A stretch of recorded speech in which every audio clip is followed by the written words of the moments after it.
You know that feeling when a conversation suddenly sounds like everyone's reading from an invisible script, or when time seems to stretch during certain moments, like you're experiencing everything in slow motion while your mind races ahead to see what's coming next? This isn't your imagination playing tricks. Neuroscience research shows that intense stress, creative breakthroughs, or periods of isolation can temporarily disable your brain's normal filtering mechanisms. Your executive functions usually screen out about 99% of available sensory data to keep you functional. But when those filters weaken, you start accessing information processing speeds that were always there, just hidden. That's why you've been noticing patterns in random events, experiencing déjà vu more frequently, or finding yourself in exactly the right place at precisely the right moment with suspicious regularity. Your consciousness is operating with expanded perceptual capacity. The disorientation you feel when reality seems more fluid than solid? That's not mental instability. That's evidence of reduced cognitive filtering. And this shift follows specific, predictable patterns that you can learn to navigate consciously. What you experienced in that moment of perceptual shift wasn't just psychological. It was a measurable change in your brain's electrical activity, your heart's electromagnetic output, and even the way time itself registers in your consciousness. The science behind these consciousness frequency shifts reveals something remarkable. Your awareness operates like a sophisticated radio, capable of tuning into different stations of reality. When researchers at the HeartMath Institute first started measuring heart rate variability during states of heightened awareness, they discovered something that challenged conventional neuroscience. Your heart doesn't just pump blood, it generates an electromagnetic field that extends 3 to 8 feet beyond your physical body. During moments of what they termed coherent states, this field becomes measurably stronger and more organized. You literally become a walking electromagnetic transmitter, broadcasting a signal that sensitive equipment can detect from across a room. But here's where it gets fascinating. Princeton's Peer Laboratory spent nearly 3 decades documenting how human consciousness states could influence random number generators, machines designed to produce completely unpredictable sequences. When participants entered focused, intentional states of awareness, these supposedly random machines began producing statistically significant patterns. The odds against this happening by chance? Millions to 1. Your consciousness isn't just observing reality, it's participating in its creation at a quantum level. The neurological mechanisms behind these shifts center on something called neural coherence. Think of your brain as an orchestra with billions of musicians. Normally, different sections play their own parts. Your prefrontal cortex analyzing, your limbic system processing emotions, your temporal lobes handling memory. But during consciousness frequency shifts, something extraordinary happens. These disparate brain regions begin synchronizing their electrical activity, creating what neuroscientists measure as coherent brainwave patterns. This synchronization produces the subjective experience you recognize as expanded awareness, that sudden clarity where complex patterns become obvious, where solutions to long-standing problems appear effortlessly, where you feel connected to something larger than your individual thoughts. It's not mystical, it's measurable electromagnetic activity creating optimal information processing conditions. Your perception of time fundamentally changes during these states because your brain's temporal processing centers operate differently. Studies on meditation practitioners show that during deep states, the posterior parietal cortex, responsible for spatial and temporal boundaries, reduces its activity. This creates the sensation that time has slowed down or even stopped. Crisis situations produce similar effects through different mechanisms. Stress hormones accelerate your internal clock while heightening attention, making seconds feel like minutes as your awareness expands to process more information. The prefrontal cortex, your brain's executive filter, normally screens out about 99% of available sensory and intuitive information. It's designed to keep you focused on immediate survival needs. But when this filtering relaxes, whether through meditation, creative flow states, or spontaneous consciousness shifts, you suddenly have access to pattern recognition capabilities that seem almost supernatural. You're not gaining new abilities, you're temporarily removing the neurological limitations that normally constrain your perception. Environmental factors play a crucial role in triggering these states. Your brain operates on the same electromagnetic frequencies as Earth's atmosphere, what scientists call the Schumann resonance. When solar activity increases, or during certain lunar phases, the electromagnetic environment around you shifts measurably. Some people's nervous systems are particularly sensitive to these changes, explaining why consciousness shifts often cluster around specific times or locations. Geomagnetic field fluctuations, measured by observatories worldwide, correlate with reported increases in intuitive experiences, vivid dreams, and spontaneous insights. Your pineal gland, which regulates circadian rhythms and produces melatonin, contains magnetite crystals that respond to magnetic field changes.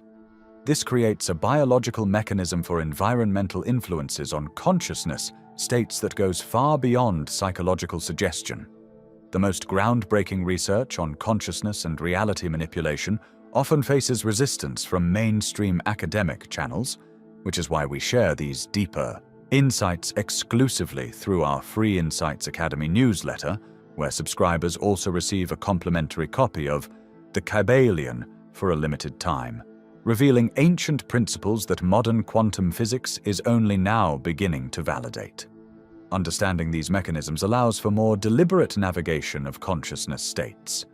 When you recognize that your electromagnetic field strengthens during coherent emotional states, you can cultivate gratitude, appreciation, or focused intention to enhance your signal strength. When you understand that environmental electromagnetic fields influence your awareness, you can choose locations and times that support expanded perception. The practical applications become clear once you grasp the science. Your consciousness operates through measurable electromagnetic processes that interact with your environment in ways that sensitive equipment can detect and document. This isn't belief or wishful thinking. It's physics applied to awareness itself. What you're experiencing represents your nervous system's natural capacity for enhanced information processing, temporarily freed from its usual constraints. The frequency shift isn't metaphorical.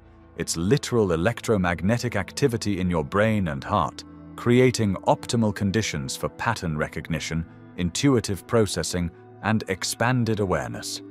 You've accessed a measurable state of consciousness that researchers have documented, quantified, and studied for decades. Your reality filter didn't just break, it upgraded to a higher resolution setting, allowing you to perceive information that was always present but previously filtered out. The science confirms what you're experiencing. Consciousness isn't confined to your skull, and awareness isn't limited to ordinary waking states. You've tapped into documented capabilities of human consciousness that most people never learn exist.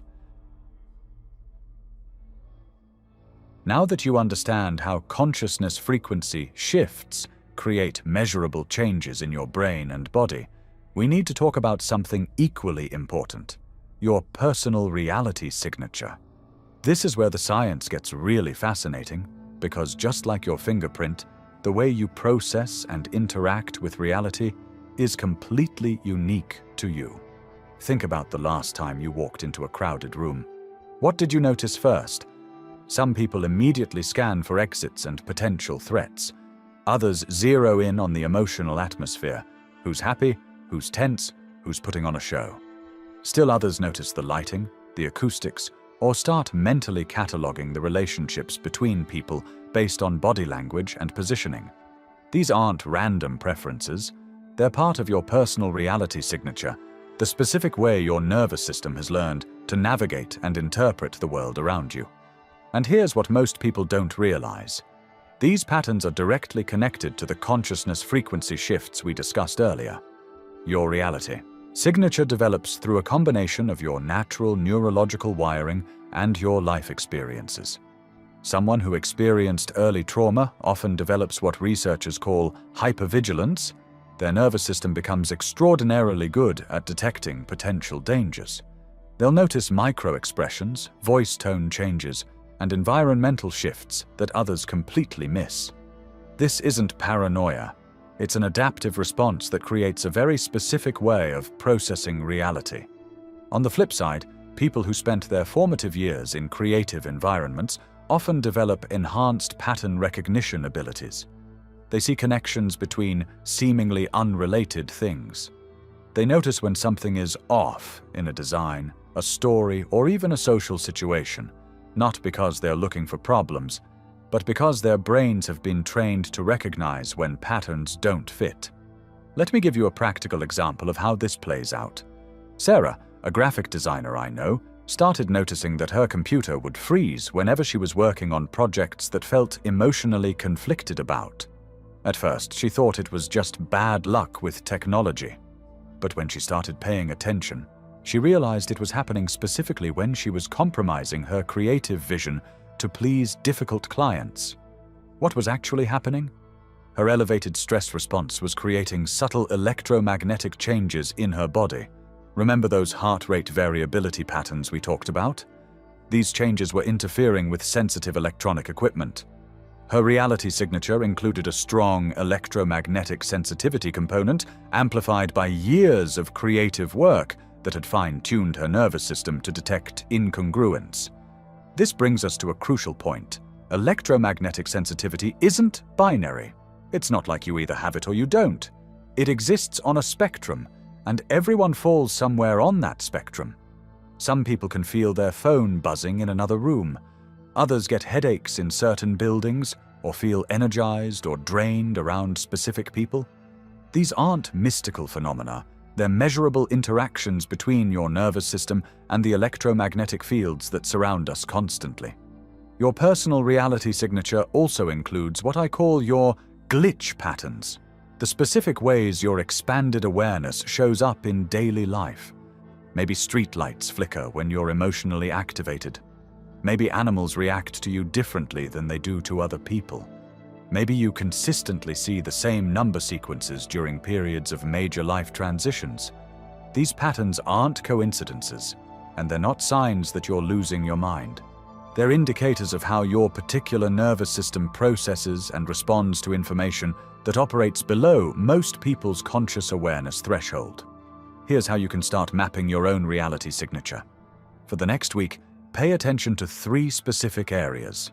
First, notice what type of information you naturally tune into first in any new environment. Are you drawn to sounds, visual details, emotional atmospheres, or physical sensations? This reveals your primary processing channel. Second, track how you typically receive insights or solutions to problems. Do they come through dreams, sudden knowing, physical sensations, visual images, or logical analysis? Some people are predominantly intuitive processors. Information seems to just download into their awareness. Others are more analytical, building understanding piece by piece through conscious reasoning. Third, observe what environmental factors most strongly influence your energy and mood. This might include weather patterns, moon phases, electromagnetic environments, or proximity to certain types of people or places. Keep a simple log. You'll start seeing patterns within just a few days. Understanding your reality signature has practical implications for how you navigate different situations and relationships. If you're someone who processes information kinesthetically, through body sensations and gut feelings, trying to make important decisions purely through logical analysis is going to feel frustrating and incomplete. You need to factor in what your body is telling you. If you're highly electromagnetically sensitive, you might need to be more strategic about your environment. That might mean avoiding certain types of lighting, taking breaks from electronic devices, or recognizing that your energy levels will fluctuate based on factors that don't affect other people the same way. Here's an exercise that will help you identify your personal glitch patterns. Start keeping what I call a synchronicity log. Every time you notice something unusual, a meaningful coincidence, an electronic malfunction during emotional stress, an animal behaving strangely around you, or any other pattern that seems to connect to your internal state. Write it down along with what was happening emotionally or mentally at the time. Within a month, you'll start seeing your unique patterns emerge. Maybe technology malfunctions when you're avoiding difficult conversations. Maybe you see specific number sequences when you're about to make important life changes. Maybe birds or cats are drawn to you when you're in certain emotional states. These patterns aren't random. They're reflections of how your nervous system interacts with the subtle information fields around you. And once you understand your patterns, you can start using them consciously instead of just experiencing them as weird coincidences. The goal isn't to become obsessed with these phenomena, but to recognize them as part of your natural information processing system. When you understand your reality signature, you move from unconscious reaction to conscious response. You start working with your natural abilities instead of against them.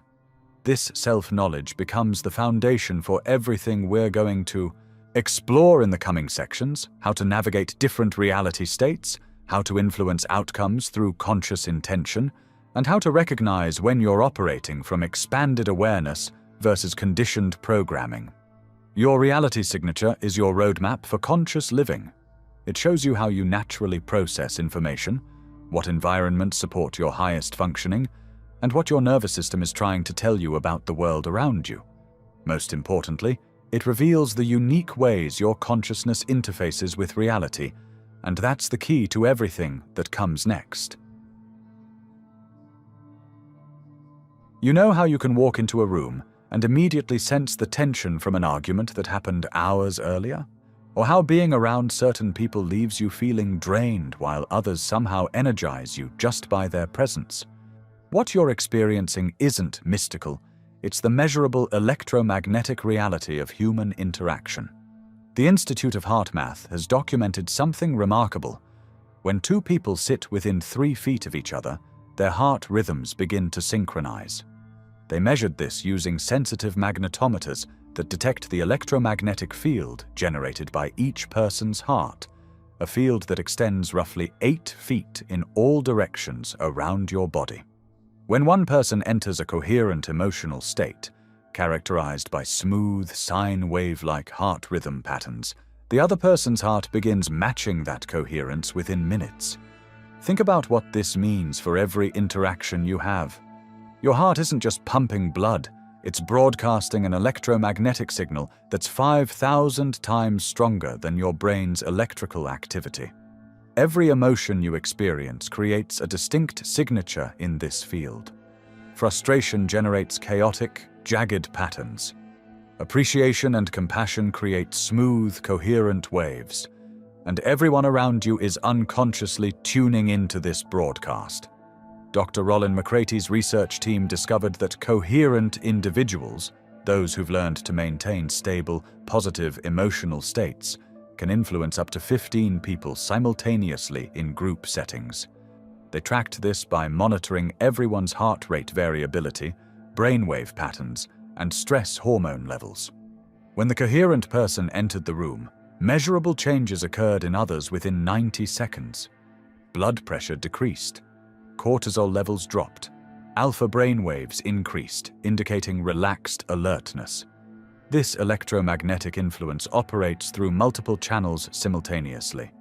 Your autonomic nervous system is constantly scanning for micro-expressions, facial movements lasting just 40 milliseconds that reveal genuine emotional states. Mirror neurons in your brain automatically fire when you observe these expressions, literally causing you to feel echoes of what others are experiencing. You're not imagining that you catch someone's mood. You're neurologically wired to do exactly that, but there's more happening beneath conscious awareness. Humans emit pheromones and other chemical signals that convey emotional information. Your olfactory system processes these molecular messages and sends data directly to your limbic brain, bypassing rational analysis entirely. This is why you sometimes feel inexplicably uncomfortable around certain people or instantly trust others without logical justification. Researchers studying therapeutic relationships have found that successful healers, counselors, and body workers demonstrate measurable electromagnetic effects on their clients. Dr. James Oshman's studies of therapeutic touch practitioners showed that their hands emit electromagnetic frequencies in the 0.3 to 30 Hz range, the exact frequencies that stimulate tissue repair and cellular regeneration. When these practitioners work with clients, both individuals' brainwaves synchronize, creating what researchers call interpersonal neural coupling. The phenomenon of presence, that quality some people possess that naturally calms or inspires others, has quantifiable markers.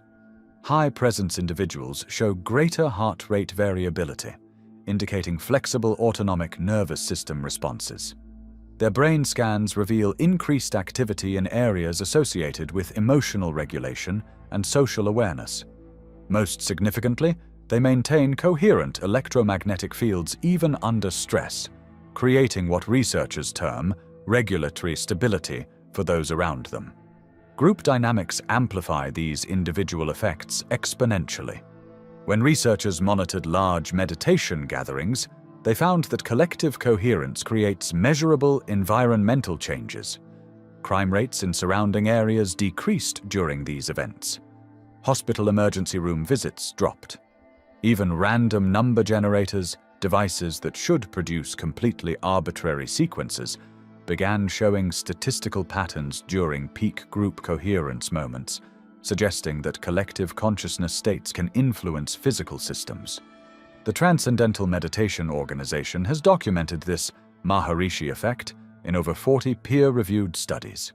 When just 1% of a population practices coherence-building techniques, measurable improvements occur in social indicators, reduced violence, decreased accidents, improved economic conditions.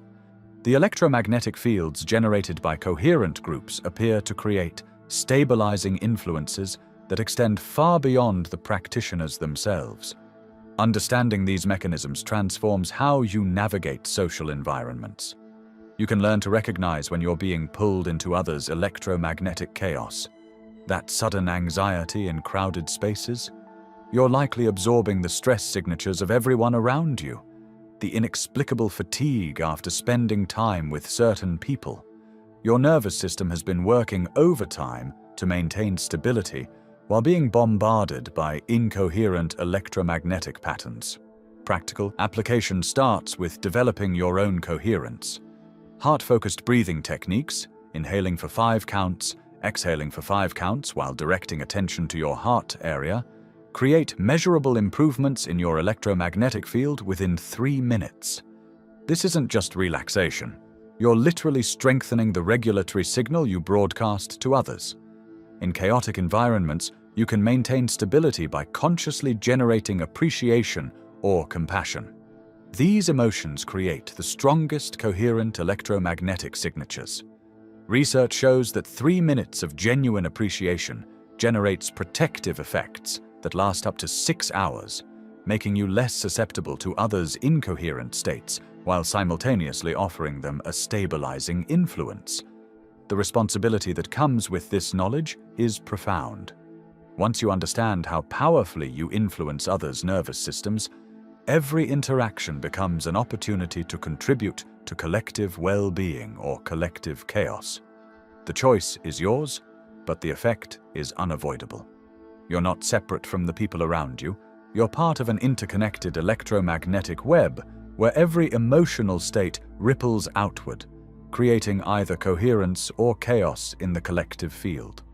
When you master your own electromagnetic signature, you become a stabilizing force in this web, helping others access their own coherence while maintaining the clarity and emotional balance that allows your own quantum signature to express its highest potential. This is how individual transformation becomes collective transformation, one coherent electromagnetic field at a time. You know that moment when you're in a car accident and everything suddenly shifts into slow motion? Time stretches like taffy, and you can see every detail with crystal clarity. The way light refracts through the windshield, the expression on the other driver's face, even individual raindrops suspended in mid-air. That's not your imagination playing tricks on you. That's your consciousness literally reorganizing how it processes temporal reality. Your brain doesn't experience time the way a clock measures it.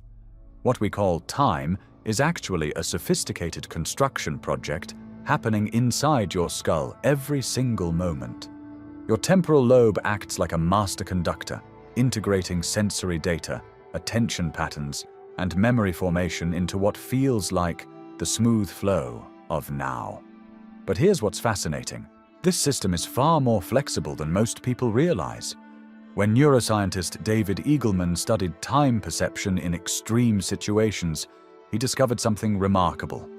People who reported time slowing down during emergencies weren't just remembering things differently. Their brains were actually processing more information per second. It's like your consciousness has a built-in overclock function that activates when survival is at stake. Your neural networks start firing faster, your attention becomes laser-focused, and suddenly you're operating in what researchers call expanded present awareness. This connects directly to those electromagnetic sensitivity patterns we discussed earlier. Remember how your personal reality signature influences how you interact with your environment? Well, your time perception is part of that signature. Some people naturally experience time more fluidly than others. And this isn't just personality. It's measurable differences in how their brains allocate attention and process sequential information. Think about the last time you were completely absorbed in something you loved, maybe painting, coding, having an intense conversation, or solving a complex problem. Hours vanished without you noticing, right? That's not time flying. That's your consciousness entering what psychologist Mihaly Csikszentmihalyi called flow state, where your brain dramatically reduces activity in the prefrontal cortex. The part of your mind that usually monitors time and judges your performance goes quiet, and you slip into what neuroscientists call transient hypofrontality. But here's where it gets really interesting. These aren't just random quirks of human psychology. You can learn to navigate these different temporal states consciously. When you understand that time perception is actually attention management, you gain access to a skill most people never develop, the ability to expand or compress your subjective experience of time based on what the situation requires. Let me give you a practical example. Next time you're in a stressful situation where you need to think clearly, maybe a difficult conversation or a high-pressure decision, try this. Take 3 deep breaths and consciously expand your peripheral vision. Notice sounds in the background. Feel your feet on the ground. Become aware of the space around you. What you're doing is shifting your brain into a broader attention pattern, which naturally slows down your subjective time experience. You'll find yourself thinking more clearly and responding rather than reacting. The neurological mechanism behind this is elegant. When your attention narrows to a single point of focus, like worry or anxiety, your brain processes fewer data streams per moment, which creates that rushed, pressured feeling. But when you consciously broaden your awareness, you're literally giving your consciousness more information to work with, which expands your sense of available time. On the flip side, when you want to enter deep focus for extended periods, you can use the opposite approach. Choose one specific task, eliminate distractions, and allow your attention to narrow gradually. As your prefrontal cortex activity decreases, you'll stop monitoring time altogether and can work for hours without fatigue. Memory formation plays a crucial role here too. Novel experiences create more detailed memories, which makes time feel like it passed more slowly when you look back. That's why childhood. Summers felt endless, everything was new, so your brain was constantly encoding rich, detailed memories. Routine experiences create sparse memories, making time feel like it flew by. This is why years can feel like they're accelerating as we get older. We're experiencing fewer novel moments worth remembering. Understanding this gives you tremendous power over your life experience. When you want to make time feel more expansive and meaningful, actively seek novel experiences and pay attention to details you usually ignore. When you need to push through difficult or boring tasks, You can use flow techniques to make the time pass more smoothly. There's a deeper philosophical dimension here that connects to everything we've been exploring about consciousness and reality. If your subjective experience of time is this malleable, what does that tell you about the nature of reality itself? You're not just a passive observer moving through fixed time, you're an active participant in constructing your temporal experience moment by moment. This temporal flexibility also explains why meditation traditions have always emphasized present moment awareness. When you're fully present, you're not projecting into future scenarios or reviewing past events. You're experiencing what researchers call time expansion through mindful attention. Your consciousness isn't scattered across different temporal zones, so your experience of now becomes richer and more detailed. Here's a practical exercise you can try tonight. Set aside 20 minutes before bed and practice what I call temporal anchoring.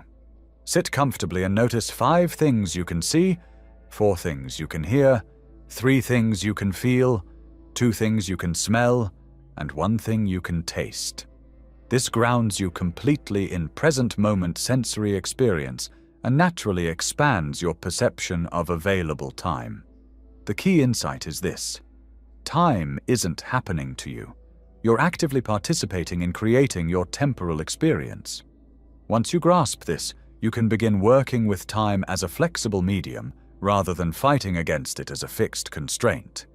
This isn't about time management techniques or productivity hacks. This is about understanding the fundamental plasticity of consciousness itself. Your electromagnetic field, your reality signature, your time perception, they're all aspects of the same phenomenon. Your consciousness actively shaping the reality you experience. And we're just getting started understanding how deep this rabbit hole goes. You know that moment when you're thinking about someone you haven't spoken to in months, and they suddenly call? Or when you desperately need an answer to a pressing problem, and you randomly open a book to exactly the right page? Most people dismiss these as mere coincidences, but what you experienced in our previous discussions about electromagnetic fields and time distortion has prepared you to understand something far more sophisticated at work. Your brain is essentially a pattern recognition supercomputer, constantly scanning your environment for meaningful connections. But here's what most people don't realize. When you're in those heightened states we explored earlier, when your electromagnetic field is coherent and your perception of time becomes fluid, your pattern recognition abilities don't just improve, they become almost supernaturally acute. Think about it from a purely neurological perspective. Your brain processes roughly 11 million bits of information per second, but your conscious mind can only handle about 40 bits. That means 99.9% of the information flowing through your awareness gets filtered out. But when you're in a coherent mental state, those filters change dramatically. Suddenly, you're picking up on subtle environmental cues, micro-expressions, energy shifts, and informational patterns that normally slip past your conscious awareness entirely. This is where synchronicity gets really interesting from a research standpoint. Dr. Dean Radin at the Institute of Noetic Sciences has conducted fascinating experiments with random number generators, showing that human intention can actually influence supposedly random systems in statistically significant ways. The effect is small. We're talking about deviations that show up only across thousands of trials, but it's consistently measurable. What's even more intriguing is that these effects become stronger during periods of high emotional intensity or focused concentration. Now, I'm not suggesting you're magically controlling reality with your thoughts, but there's compelling evidence that coherent mental states create a kind of resonance with environmental information systems.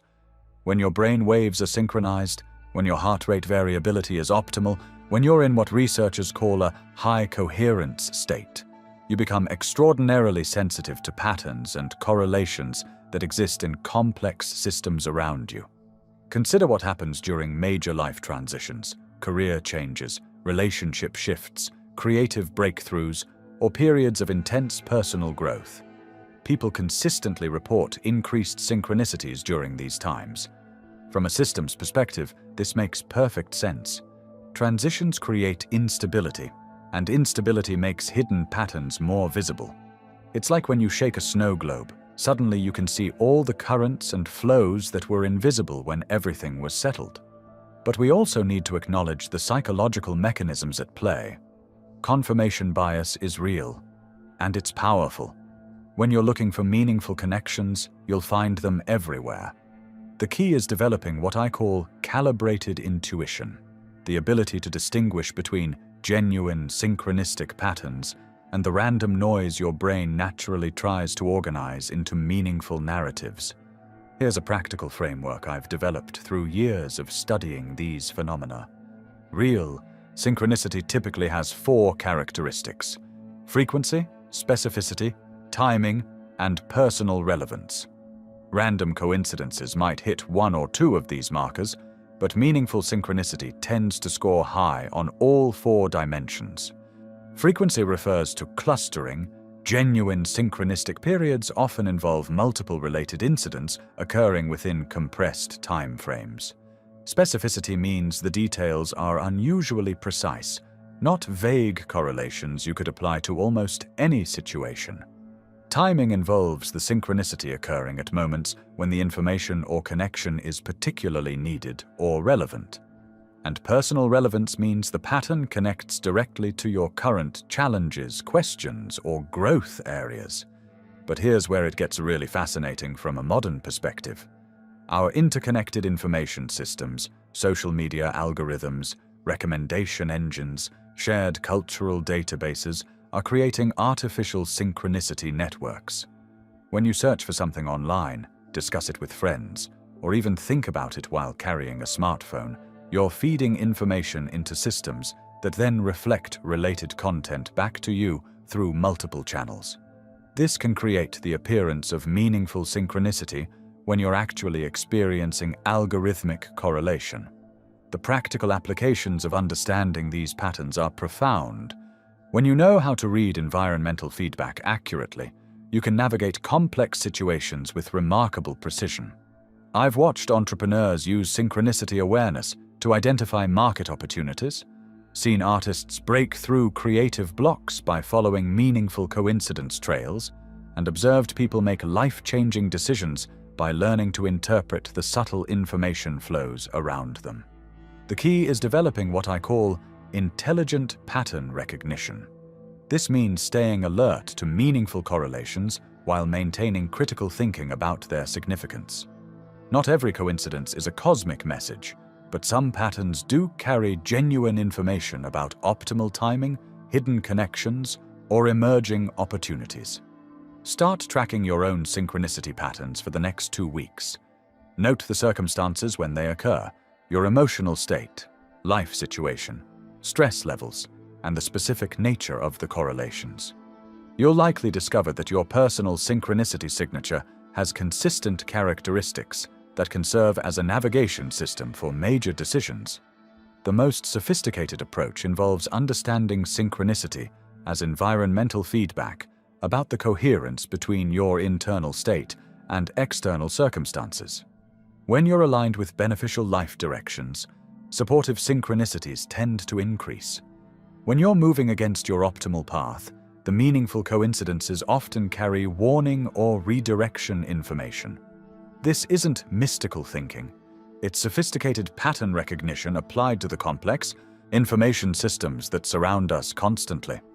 Your electromagnetic field, your heightened time perception, and your synchronicity awareness are all aspects of the same phenomenon. Consciousness learning to read and interact with the deeper patterns that organize our apparently chaotic world.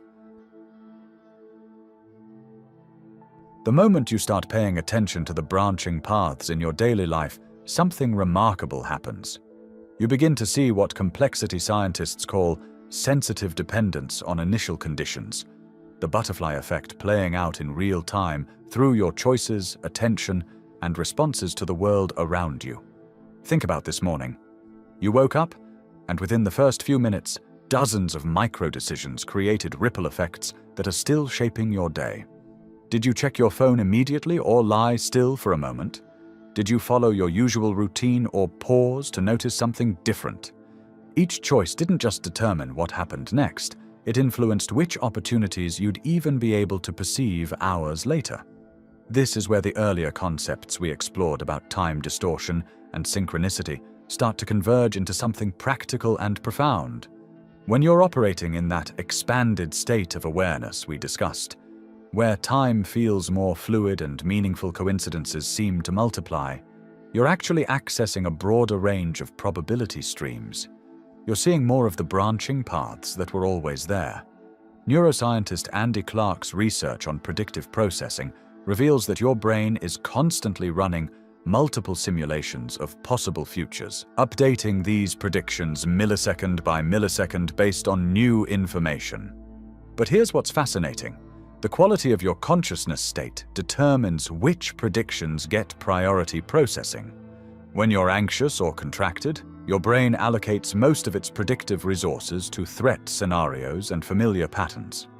When you're in that heightened awareness state, what we might call an activated quantum jump key, suddenly your neural networks are modeling a much wider array of possibilities. I experienced this shift dramatically during a career transition several years ago. For months, I felt trapped between staying in a secure but unfulfilling job or making a risky leap into entrepreneurship.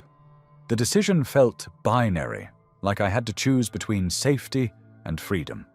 But during a period of intense morning meditation practice, something shifted in how I was perceiving the situation.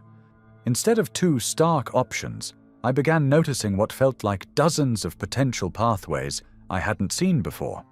There was the possibility of negotiating a consulting arrangement with my current employer, the option of starting a side project while maintaining stability, the chance to partner with a colleague who was facing a similar transition.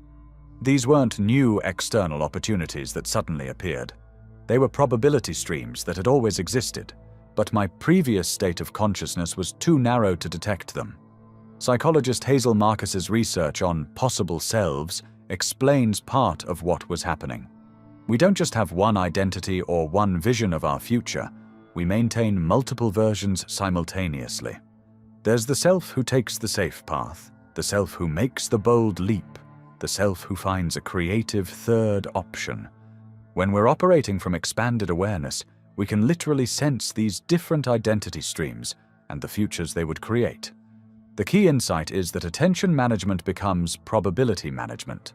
Where you place your conscious focus doesn't just determine what you notice, it influences which potential realities you can access and sustain.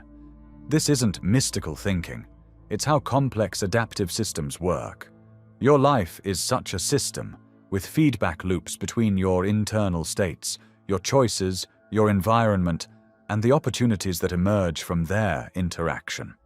Decision theorist Ralph Keeney discovered that people who approach choices from what he calls a value-focused thinking perspective, being clear about what they truly want to create, consistently identify more alternatives than those who get caught up in weighing obvious options. They're operating from what we might recognize as that expanded awareness state, where the quantum jump key is active. But navigating multiple probability streams requires a delicate balance. You need enough structure to make coherent progress, but enough flexibility to recognize and respond to unexpected pathways. Think of it like jazz improvisation. The musicians have a chord structure and rhythm to follow, but within that framework, infinite creative possibilities can emerge. Scenario planning offers one practical approach. Instead of trying to predict the future, you map out several plausible trajectories based on different choices and external factors. But the real power comes from what systems thinker Peter Senge calls sensing, developing the capacity to feel into which scenarios are gaining momentum and which are losing energy. I've found that values and identity play a crucial role in determining which probability streams you can actually access. If you're trying to pursue a path that conflicts with your deep sense of who you are, it creates internal resistance that blocks the synchronicities and opportunities that would support that trajectory. But when your choices align with your authentic values and desired identity evolution, it's like you're swimming with a current instead of against it. The practical framework I've developed involves 3 levels of probability navigation. First, expand your awareness through practices that shift you into that receptive, non-linear state we've been exploring. This might be meditation, time in nature, creative activities, or whatever reliably opens up your perception. Second, clarify your values and intended direction without getting attached to specific outcomes. Third, develop what I call probability sensitivity, the ability to sense which options carry the most life energy and alignment. This sensitivity develops through practice and attention. You start noticing the subtle differences between opportunities that feel forced versus those that have a natural momentum. You become aware of the quality of energy around different choices. You learn to distinguish between fear-based contraction that's protecting you from genuine danger versus fear that's simply trying to keep you in familiar patterns. The most profound shifts happen when you realize you're not just choosing between existing options, you're participating in the creation of new possibilities through the quality of consciousness you bring to each moment. This is where quantum jumping stops being a metaphor and becomes a practical life skill. The ability to navigate the probability landscape with both wisdom and wonder, making choices that honor both your authentic nature and the larger patterns of growth trying to emerge through your life. Your brain is literally rebuilding itself right now. As you navigate what feels like the dissolution of everything you thought you knew about yourself, millions of neural pathways are rewiring, restructuring the very architecture of who you are. What neuroscientists have discovered about identity reconstruction will change how you understand these profound shifts you're experiencing. Think about your sense of self as a vast neural network, interconnected highways of memory, belief, and behavioral patterns that have been carved deeper and deeper through repetition over decades. Every time you've said, "I'm the type of person who," or "I always," or "I never," you've reinforced these neural superhighways. Your brain has constructed an elaborate identity matrix, complete with default responses, automatic reactions, and unconscious filters that determine what you notice and what remains invisible. But here's where it gets fascinating. Major life transitions, the kind that shake you to your core, don't just change how you think about yourself. They trigger what researchers call critical periods of neuroplasticity, windows when your brain becomes as malleable as it was in childhood. The death of a relationship, career upheaval, spiritual awakening, even geographical relocation can flip genetic switches that literally dissolve existing neural connections and accelerate the formation of new ones. Dr. Michael Merzenich groundbreaking research at UCSF revealed that our brains remain capable of dramatic reorganization throughout our entire lives, but certain conditions supercharge this process. Novelty, intense focus, and yes, even trauma create neurochemical cocktails that soften the rigid structures of established identity. What feels like falling apart is actually your brain preparing to rebuild itself at a fundamental level. Remember how we explored those probability streams in the previous section? Well, your capacity to navigate different life trajectories is directly linked to your brain's flexibility in reconstructing identity. When those old neural patterns that defined who you are begin dissolving, you're not losing yourself. You're gaining access to versions of yourself that were previously neurologically impossible. This explains why what the original framework called dimensional transition sickness manifests as depression, anxiety, or that peculiar sense of unreality. Your brain's default mode network, the neural system responsible for self-referential thinking and autobiographical narrative, is undergoing massive reorganization. The voice in your head that usually provides constant commentary about who you are and what everything means suddenly becomes inconsistent, fragmented, or eerily quiet. Neuroscientist Dr. Robin Carhart Harris's research on psychedelics revealed something profound about identity dissolution. When the default mode network's activity decreases, people report feeling connected to expanded possibilities, alternative perspectives, and previously unimaginable ways of being. You don't need psychedelics to access this state. Major life transitions create similar neurological conditions naturally. Here's what's really happening during these periods of identity reconstruction. Your brain is running a massive background process, comparing your current reality against your stored identity templates and finding massive mismatches. The resulting cognitive dissonance triggers what researchers call prediction error cascades. Your brain realizes its fundamental models of self and world are inadequate and begins the complex work of rebuilding them. Different identity structures literally support different capabilities. A person whose neural networks are organized around the identity of victim will unconsciously filter experiences to confirm powerlessness, while someone whose brain has wired itself around creator identity will notice opportunities and possibilities that remain completely invisible to others occupying the same physical space.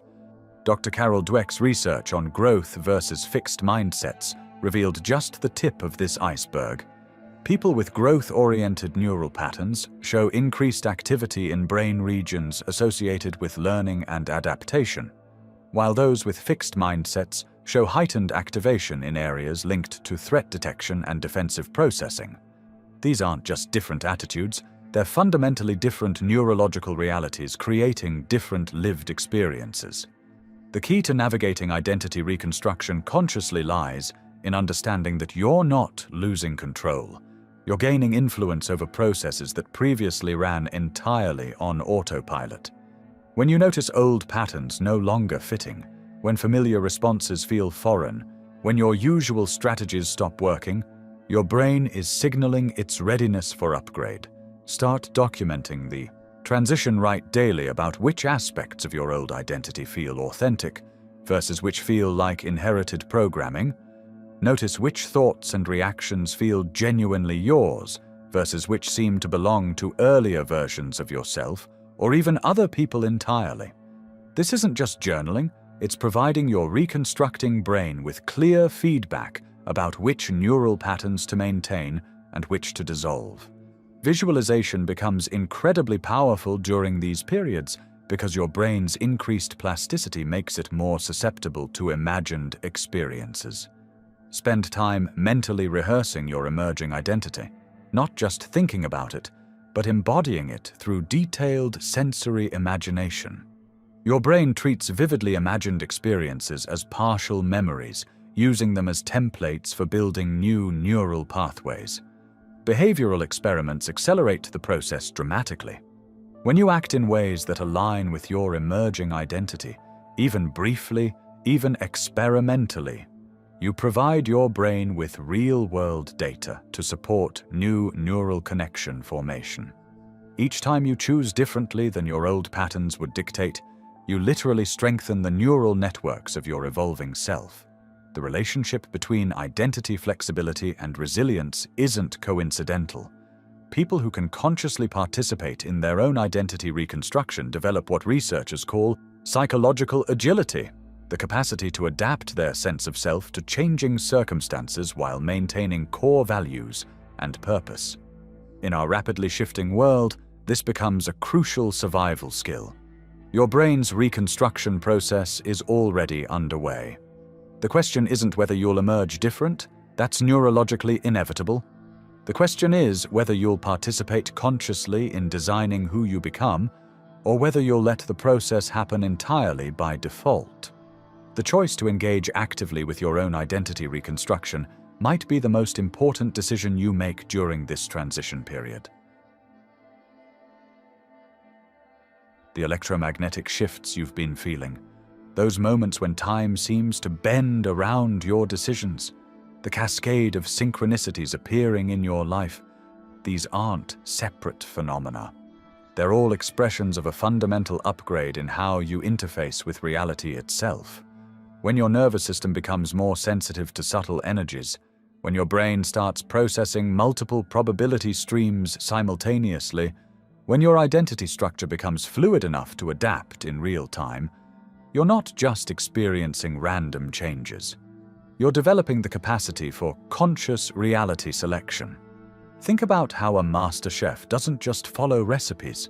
They taste, adjust, Sense the moisture in the air. Feel the texture of ingredients between their fingers. They're working with the same basic elements as everyone else, but their refined sensitivity allows them to create something extraordinary. That's what's happening to your relationship with life circumstances right now. The enhanced electromagnetic sensitivity you've been experiencing, it's like developing a more refined palate for the energetic qualities of different environments, people, and opportunities. This isn't about positive thinking or visualization techniques. Those approaches try to override reality through mental force. What you're developing is more like learning to read the subtle currents that are already flowing, then positioning yourself skillfully within them. When you walk into a room now and immediately sense the emotional undercurrents, when you can feel whether a business opportunity has genuine momentum or just surface excitement, when you instinctively know which conversations will lead somewhere meaningful, that's your upgraded nervous system providing real-time environmental intelligence. The key insight here is that feeling comes before thinking in effective decision-making. Your body processes thousands of data points every second that your conscious mind never notices. That slight tension in your chest when someone's words don't match their energy. The subtle expansion you feel when you're moving in alignment with your deeper purpose. The way certain environments make you feel more creative while others drain your vitality. These aren't just subjective impressions, they're sophisticated biological responses to actual energetic information in your environment. Let's get practical about how this translates into different areas of your life. In career navigation, instead of just analyzing job descriptions and salary figures, you're now equipped to sense the actual growth potential in different opportunities. You can walk into a workplace and feel whether the organizational culture genuinely supports innovation or just talks about it. You can sense whether a particular role would expand your capabilities or gradually diminish them. This isn't mystical intuition. It's your nervous system processing complex social and energetic data that most people miss entirely. In relationships, this enhanced awareness allows you to distinguish between surface compatibility and deeper resonance. You can sense when someone's interest in you is genuine versus when they're projecting their own needs onto you. You can feel the difference between conversations that create mutual energy versus those that drain one or both people. Most importantly, you can recognize when your own responses to people are coming from old programming versus authentic present-moment assessment. The creative applications are particularly fascinating. When your electromagnetic sensitivity increases, you become more attuned to what you might call inspiration currents, those moments when ideas seem to flow through you rather than from you. You start recognizing the energetic signatures of different creative states. The focused intensity needed for detailed work feels different from the open receptivity required for breakthrough insights. You learn to design your environment and schedule around these natural rhythms rather than forcing creativity through willpower alone. But here's where many people get derailed. They start using these enhanced capabilities to try to control outcomes or gain advantages over others. This creates a subtle but significant problem. The moment you shift from collaborative flow with life's natural currents to manipulative control, you actually diminish your sensitivity. It's like trying to hear subtle music while shouting. The very effort to dominate drowns out the delicate signals you're trying to perceive. Effective reality navigation requires what I call coherent responsiveness, maintaining your center while remaining genuinely open to what's emerging. This means developing the capacity to hold multiple possibilities simultaneously without collapsing into either rigid attachment or chaotic indecision. When you're facing a major life transition, instead of desperately trying to figure out the right choice, you learn to sense which direction has the most life force, the most potential for mutual benefit, the most alignment with your evolving purpose. The practical protocols for this are surprisingly straightforward. Start each day with a few minutes of genuine stillness, not meditation techniques or breathing exercises, but simply allowing your nervous system to settle into its natural baseline. This gives you a reference point for recognizing when environments or interactions are enhancing or depleting your energy throughout the day. Before important conversations or decisions, take a moment to sense the energetic quality of the situation rather than immediately jumping into mental analysis. When you're experiencing intense periods of expanded awareness, the key is maintaining what I call dynamic grounding. Instead of trying to shut down the sensitivity, you learn to channel it productively. Physical movement, creative expression, and meaningful service to others all help metabolize high levels of energetic input without becoming overwhelmed. Think of yourself as a lightning rod that safely conducts powerful currents into useful applications rather than trying to resist or contain them. The integration challenges are real and shouldn't be minimized. Most people in your life may not understand these changes you're experiencing. The key is learning to communicate about your enhanced awareness in terms of practical results rather than trying to explain the underlying mechanisms. Instead of talking about electromagnetic sensitivity, you might simply mention that you've become better at reading social situations. Instead of discussing probability streams, you could describe having developed stronger instincts about timing and opportunities. Building supportive community around these developments is crucial for long-term sustainability. Look for people who demonstrate practical wisdom rather than just spiritual concepts. The most valuable mentors and companions are those who've learned to integrate enhanced awareness with effective action in the world. They can help you navigate the inevitable challenges of operating from expanded consciousness while remaining grounded in practical reality. The ultimate goal isn't to escape ordinary life, but to engage with it from a place of enhanced capability and deeper purpose. You're not becoming separate from the world. You're becoming more skillfully integrated with the deeper patterns that govern how life actually works. This is preparation for the final piece of this puzzle. Understanding how your individual transformation connects with the larger evolutionary currents moving through human consciousness right now. When you undergo the kind of consciousness transformation we've been exploring, something remarkable happens that extends far beyond your personal experience. You become part of humanity's next evolutionary leap, and your individual development creates ripples that touch countless others in ways you might never fully realize. Throughout history, every major advancement in human capability has followed the same pattern. Language didn't emerge simultaneously across all populations. It developed in specific groups and spread through contact and interaction. The same happened with writing systems, mathematical thinking, and scientific methodology. Each breakthrough began with individuals who somehow accessed new ways of processing reality, then transmitted these capabilities to others through demonstration, teaching, and simple proximity. What's fascinating is that modern research on social contagion reveals just how powerfully individual consciousness changes propagate through networks. Studies tracking everything from happiness levels to creative problem-solving abilities show that when one person develops enhanced awareness or emotional regulation, it measurably impacts people up to 3 degrees of separation away. Your friend's friend's friend literally becomes more capable because of your inner work. This isn't mystical thinking, it's documented social science. When you develop the kind of expanded awareness we've discussed, you're not just changing your own neural networks, you're modeling new possibilities for everyone around you. Your colleagues notice you handle stress differently. Your family sees you navigate conflicts with unprecedented clarity. Your friends observe you making decisions from some deeper wisdom they can't quite identify but instinctively recognize as valuable. You become what researchers call a bridge node, someone who connects current human limitations with future possibilities.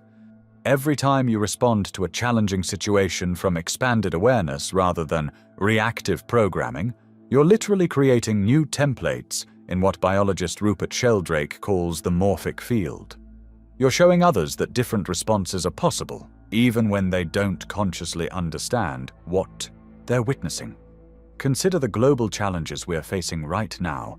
Climate change requires thinking beyond short-term individual interests toward long-term collective benefit. Social inequality demands the ability to hold multiple perspectives simultaneously while working toward systemic solutions. Technological integration asks us to maintain human values while adapting to unprecedented change. None of these challenges can be solved from the same level of consciousness that created them. This is where your individual development becomes crucial for species survival. When you learn to access intuitive knowing alongside rational analysis, you contribute to collective intelligence that transcends what any individual mind could achieve alone. When you develop emotional regulation that allows you to stay centered during uncertainty, you help stabilize the social systems around you. When you cultivate the capacity to see patterns across multiple time frames and contexts, you enhance humanity's ability to navigate complexity. What emerges is something researchers call conscious leadership. Not necessarily formal authority, but the natural influence that comes from operating from expanded awareness. You start making suggestions that somehow address problems others couldn't even articulate clearly. You ask questions that shift entire conversations toward more productive directions. You embody possibilities that others begin unconsciously moving toward. This creates an interesting balance between personal development and social responsibility. Some people worry that consciousness work leads to withdrawal from worldly concerns, but authentic development moves in the opposite direction. As you become more aware of your interconnection with everything around you, contributing to collective well-being becomes as natural as breathing. You can't help but want to share what you've discovered, not through preaching or proselytizing, but through living differently. The key is learning to share your insights skillfully. When you try to explain expanded awareness to someone still operating from purely rational frameworks, you often trigger resistance or confusion. Instead, you learn to demonstrate new possibilities through your actions and responses. You ask questions that help others discover insights for themselves rather than trying to download your realizations directly into their minds. You also start recognizing others who are developing similar capabilities. There's a quality of presence, a way of listening, a depth of response that signals expanded awareness. These connections become incredibly valuable, not just for mutual support, but for collaborative creation that amplifies what any of you could accomplish individually. Building communities of practice around consciousness development isn't about creating exclusive groups or spiritual elitism. It's about supporting each other in becoming more effective contributors to collective evolution. When you gather with others who understand these principles, you can explore applications and innovations that serve broader populations. The long-term vision here is extraordinary. Imagine human societies where most people operate from expanded awareness, where decisions routinely consider multiple generations of impact, where conflicts get resolved through genuine understanding rather than power struggles, where creativity and wisdom guide technological development rather than profit and control alone. This isn't utopian fantasy. It's the natural direction of human evolution when consciousness development becomes widespread rather than remaining limited to small populations. Every individual who develops these capabilities moves us closer to that possibility. Your role in this process continues through specific actions. Keep developing your own awareness through whatever practices resonate most deeply. Share your insights through demonstration rather than explanation. Ask questions that help others discover their own expanded capacities. Connect with others who are walking similar paths. Apply your developing wisdom to whatever work or relationships occupy your daily life. Most importantly, trust that your individual development matters more than you might imagine. Every moment you choose expanded awareness over reactive programming, you're contributing to humanity's next evolutionary leap. You're helping create a future where human potential can flourish in ways we are only beginning to glimpse. If this video resonated with you, let us know by commenting, "I understood it."